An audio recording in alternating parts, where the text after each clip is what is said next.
OTW of the week. Every single week that the two of us are together, we do two little personal nuggets for you, the fans, and we always start off with Iceman stat of the week. Coach, are you ready? I could not be more ready. Let's hear it, my man. I have good news for you. I have two stats this particular week because there were just two good ones, no pun intended, to pass up.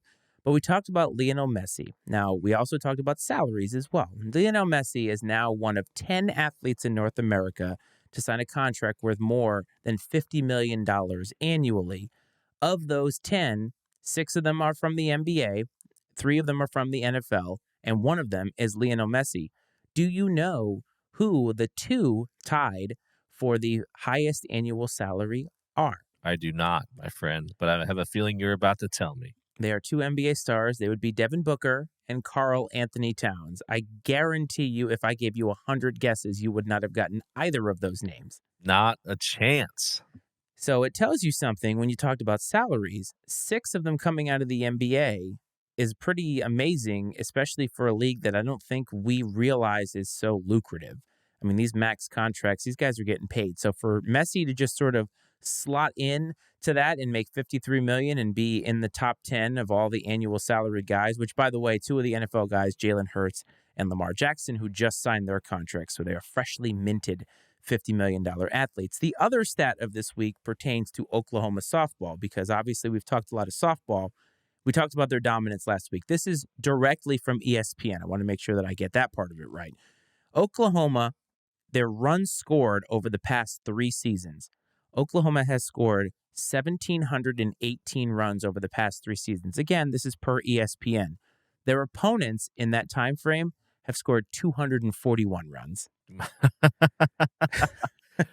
It's just laughable, man. All you can do is laugh at it.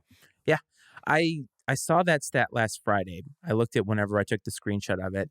And again, I thought it was a typo. I know that they're dominant. We both know that they're dominant. Everybody knows that they're dominant. I mean, they won the championship with 1 loss, and it was never really close. They were incredible. But that disparity, you talked about how hope springs eternal.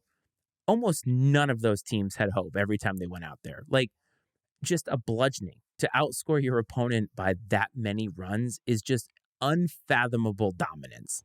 No, it is. It's absolutely crazy. And really, let's just once you get a machine in place like that, the recruiting just sort of takes care of itself. But to think about it in the fact that you're always probably getting the best players to manage that, right? I mean, 'cause I'm sure you're bringing some players in under the Alabama football has dealt with this for a long time, and Nick Saban's been masterful at it. Like, hey, you're going to come here, and for 2 years, you're not going to be on the field, okay? But once you are, you're going to be a Heisman Trophy contender, and then you're going to be a first-round NFL draft pick and a millionaire. You just gotta buy your time, and that's a tough sell to an 18-year-old, right? That's got the world at their fingertips. And I think that it's underrated sometimes what these dominant programs are able to do when it comes to things like recruiting and managing the personalities that come along with all that talent. Yeah, and I think the paradigm of college recruiting in general, especially for the non-revenue generating sports like softball, I don't believe is one of those like high revenue generating sports. And I believe that Oklahoma had their best player, their best pitcher transfer to another school, but yet because they have been so dominant, the recruiting kind of takes care of itself. That's what happened at UConn, right? They became so good that everybody wanted to go there. It was a desirable place to go. Alabama is the same way. Even though Alabama hasn't been winning championships at the same clip and same frequency, players still want to go there as long as Nick Saban is there. And so Oklahoma has sort of established themselves at that point. A three-peat national championship, they can basically get any player that they want. And even if they lose those good players, there's going to be more to fill them, to fill their spots. And that's an incredible place to be. So that stat is scary for those 3 years, but I think it's obvious that it's just the tip of the iceberg for that program.